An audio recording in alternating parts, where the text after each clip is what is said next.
we've heard a little bit about the NBA 2K League as a whole. It's an interesting venture. It's going to be an interesting thing for both NBA fans and esports fans collectively to get interested in. But now we want to get to the specifics, to Wizards Gaming. And who better than a former gamer himself, Grant Paranjape, the Director of Esports Business and Team Operations for Monumental Sports Entertainment. Give it up for Grant. Thanks, Dan. So I just wanted to start out by echoing, I think, what Ted and Brendan have said. Really appreciate everyone joining us here today, both in person and online. So I think we've heard a lot about esports in general, how the landscape is kind of pictured, and how it's structured. And we want to dive into a little bit about 2K specifically, and then how it relates to our 2K team here in DC. So I think a good place to start off with, and I'm sure a question on everyone's mind. There is a team name and brand unveiling coming soon. We don't have an exact timing window on that yet, but more on that coming soon. So this is a placeholder for now. So I think we'll touch on this really quickly, and Ted did a great job kind of setting the stage for this. But how exactly a team fits into the esports landscape is really important from a branding perspective, right? So teams in the general esports ecosystem, we have Monumental, we have Team Liquid, Caps.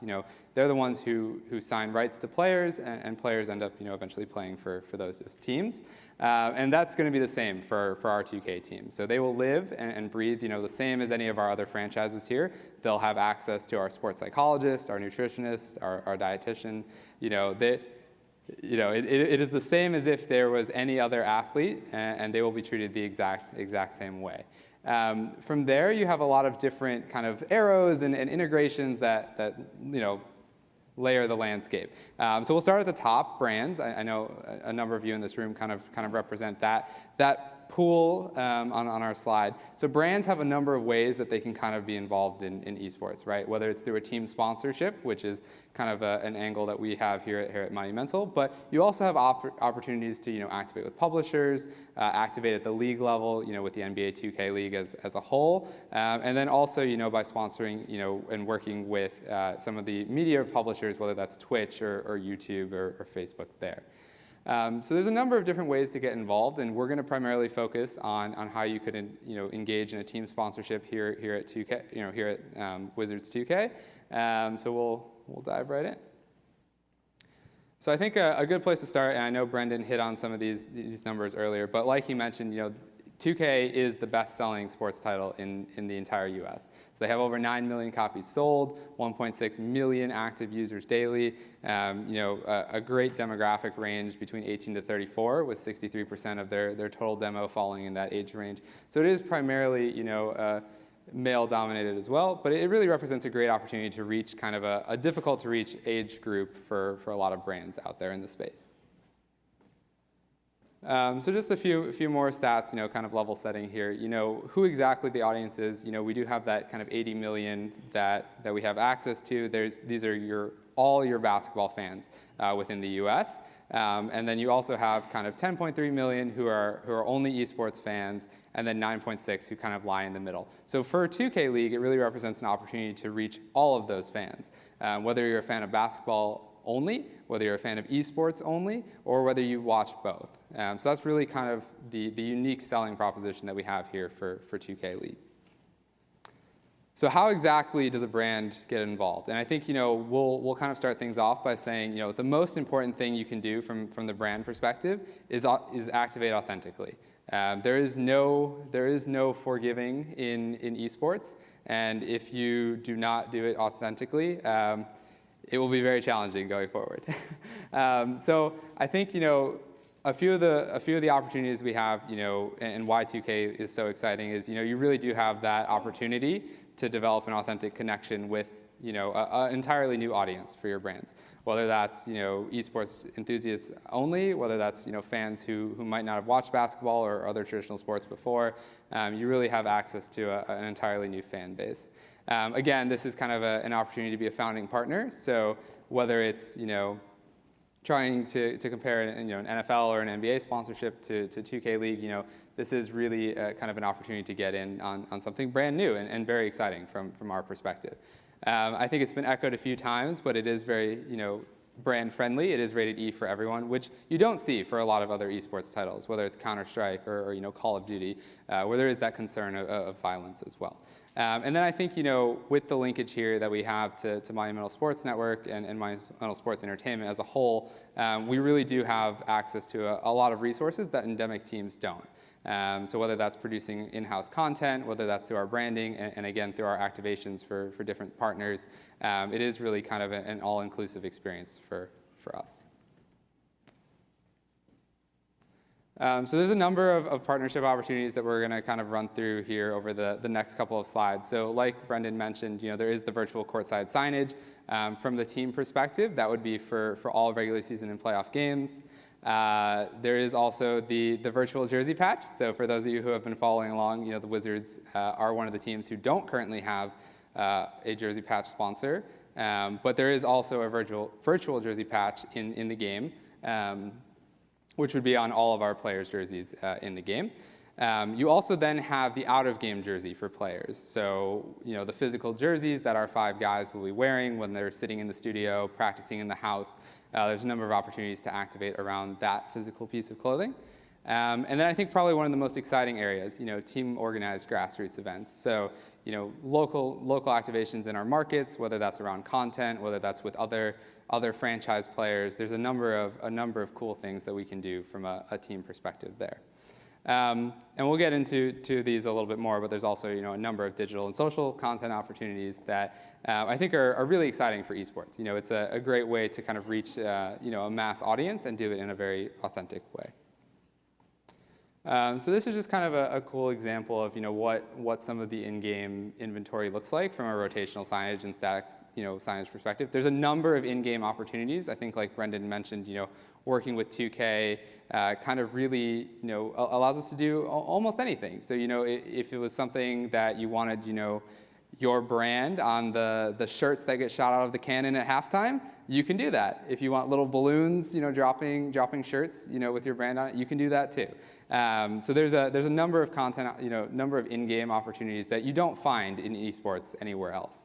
You can't do this in League of Legends. You can't do this in Dota 2. You can't do this in Call of Duty. And it's a really authentic and kind of unique activation for 2K League. So this is, again, just an example of what a player jersey would look like. So this is a little different than your traditional sports jersey, right? So in the NBA, you have the one patch. And I know it was a very big deal when that was added. In esports, you've had multiple sponsors on jerseys since the beginning of time, right? You'll have 1 on the chest, you'll have 2 on the shoulders, you'll have 4 on the sleeves. So there's a number of opportunities around the physical jersey that the players wear, which is a little outside the box for traditional sports. And it adds a little, it adds a little bit of, flavor to what the players are wearing and really kind of provides a little bit of authenticity to them being a pro gamer.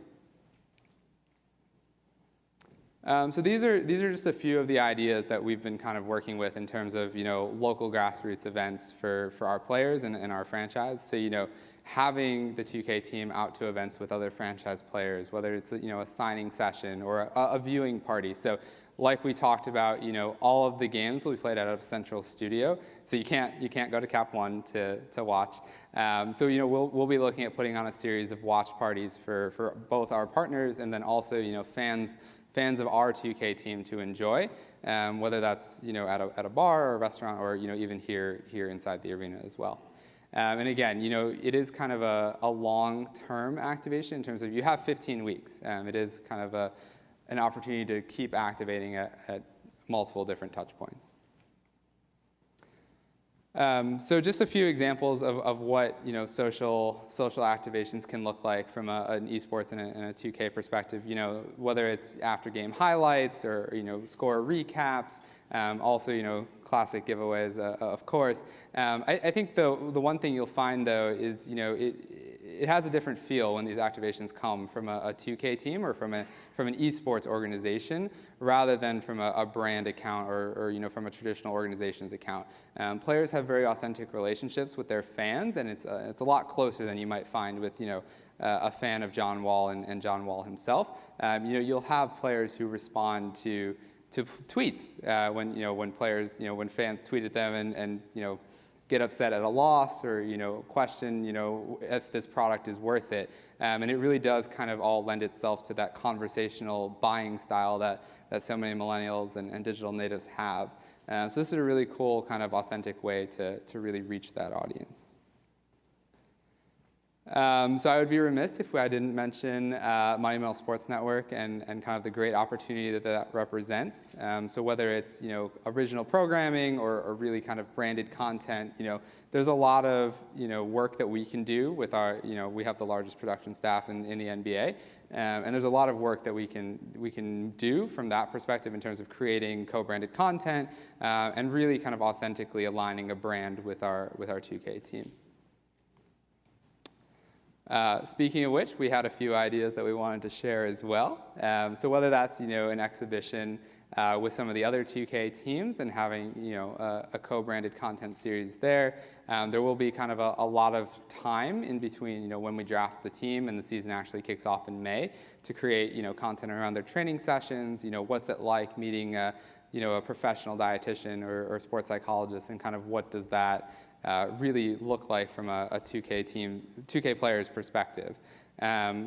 Again, I think going back to the conversational nature of esports and kind of aligning brands with those consumers, having live conversations, whether it's on Discord or on Reddit, there's a number of ways that our players can kind of engage with their fans and also promote a brand in a very authentic way.